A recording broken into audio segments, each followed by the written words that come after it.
안녕하세요. 아틀란타 코리안 김지인입니다. 반갑습니다. 사람은 내면에 외롭다는 느낌을 누구나 다 가지고 있다고 생각합니다.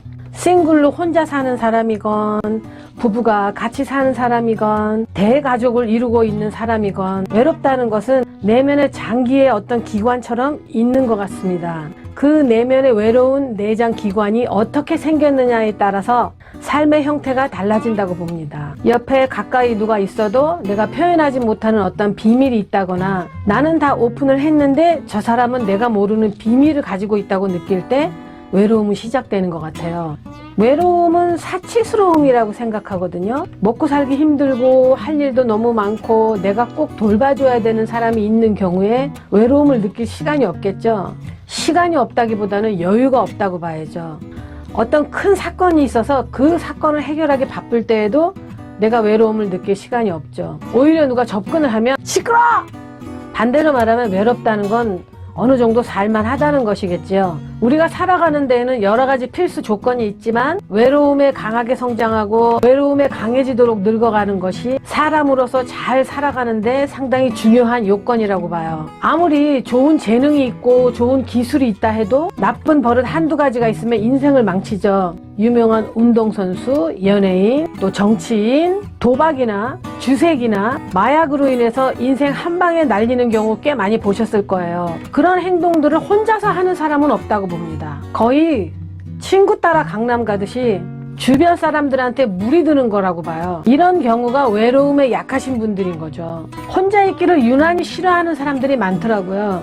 일이 끝나면 누군가와 꼭 만나야 하고 대화를 해야 하고 술도 한잔 해야 하고 누군가와 끝없이 유대관계를 가져야 하는 사람들. 물론 인간은 사회적 동물이라고 했기 때문에 당연한 건지도 몰라요. 뭔가를 개발하고 창조하는 사람들은 외로운 시간을 이용하고 있습니다. 친구들끼리 작당하듯이 모여서 창조를 해내는 경우는 드물어요. 외로운 시간을 어떻게 보내느냐에 따라서 사람의 인생은 달라진다고 봅니다. 외로움은 사람만 느끼는 특권은 아니죠. 동물도 외로움을 느낍니다. 외로움은 아주 원초적인 본능이에요. 외로움을 이겨내는 것이 사람이 가진 특권이라고 생각해요. 외로울 수 있는 시간을 즐기고 관리를 어떻게 잘 하느냐가 비로소 잘 사는 사람이라는 것을 깨닫고 있습니다. 아마 난 외로워. 어디 위로받을 데 없나? 하고 검색을 통해서 들어오신 분들은 너 배가 부르구나. 외롭긴 개뿔. 전혀 위로가 안 되셨을 것 같아요. 죄송합니다. 저처럼 미국에 살고 있는 사람들은 함부로 사람을 사귀기가 쉽지가 않아요. 인종도 다 다르고 살아온 환경도 다 다르고 가치관 자체도 다르기 때문에 서로 믿을 수 없는 경우가 너무 많이 있고요. 같은 한국 사람이라 해도 쉽게 친해지기는 참 어려운 게 바로 미국인 것 같습니다. 저도 외롭다고 느낄 때가 점점 늘어가는 것이 사실은 이 영상이 저를 위한 영상이에요. 사람은 하루에 5,000단어 정도 날리지 않으면 스트레스가 쌓인다고 해요. 그래서 어디 문자라도 마구 날려야 하고요. 그 조건이 안 되시는 분은 차에서 혼자 노래라도 부르시면 도움이 될 것 같거든요. 저는 친구라는 존재를 내 눈앞에 가까이 본 지가 꽤 오래됐고요. 몇 년 지나다 보니까 친구라는 개념이 이제는 떠오르지도 않네요. 그러니 저도 스트레스가 많이 쌓였겠죠. 나를 이해하는 나의 가까운 친구는 바로 나이어야 합니다. 나를 제일 잘 알아야 한다는 뜻이고요. 오늘 뭐 먹지? 글쎄, 나 뭐 먹지? 먹는 메뉴 하나만큼도 제 의사대로 골라보지 못한 사람도 많이 있더라고요. 내가 뭘 먹고 싶은지 내 취향조차도 내가 모르면 그 누가 저를 알겠어요. 본인 스스로 자기 자신을 파악하는 게 제일 첫 번째 할 일인 것 같습니다. 나는 뭘 좋아하고 어디를 좋아하고 또 누구를 좋아하고 어느 시간대가 가장 좋고 본인부터 확실하게 파악하는 것이 제일 먼저 해야 할 일이에요. 내가 나 스스로를 제일 먼저 이해하고 내 스스로 사랑을 해줘야 외롭지 않은 인생을 살 수 있다. 외로움을 느끼기엔 내가 너무 아까운 존재라는 걸 꼭 기억하세요. 만약에 어떤 책이나 도움이 되는 어떤 말로도 효과가 없다 하시는 분들은 당장 병원에 가셔야 돼요.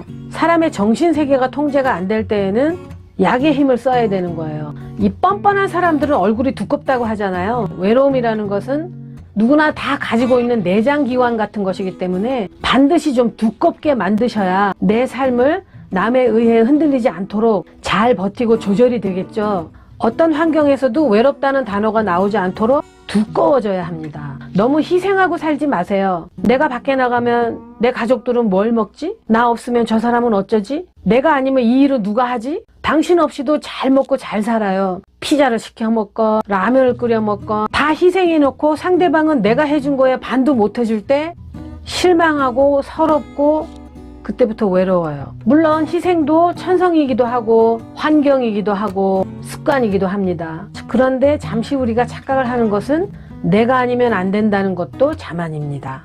나 없이도 이 세상은 다 돌아가게 돼 있어서 너무 크게 희생하지 않고 살도록 합시다. 사실은 저도 그렇게 배짱이 크지는 않기 때문에 저를 두고 하는 말이기도 해요. 제가 50대가 되고 나니 삶을 되돌아보게 되네요.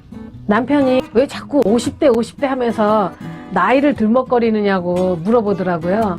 어쩐지 나이가 자꾸 신경 쓰이는 나이예요. 청년기는 이미 지났고 노년기는 조금 더 있어야 오고 중년이라는 나이가 중간에 끼인 나이라서 축구로 치면 전반전 끝나고 후반전 100살까지 산다고 치면 후반전이라고 하기에는 전반전과 후반전의 광고 시간이라고 하죠. 그동안 실수도 많았고 실패도 많았고 남은 후반전은 되도록 실수나 실패가 없도록 하려니까 신경이 많이 쓰이는 것 같아요. 40대? 제가 40대에는 이미 제가 중년이라고 생각했습니다. 곧 노년이 올 거라고 생각했어요. 막상 50대가 되고 나니까 40대는 개뿔 아는 것도 없는 잔챙이였더군요. 60대 이상 되시는 분이 이 영상을 보시면 에이구 까불고 있네 하시겠죠. 외로움은 누구나 다 가지고 있어요. 뭐 빌 게이츠라고 외로움이 없겠어요?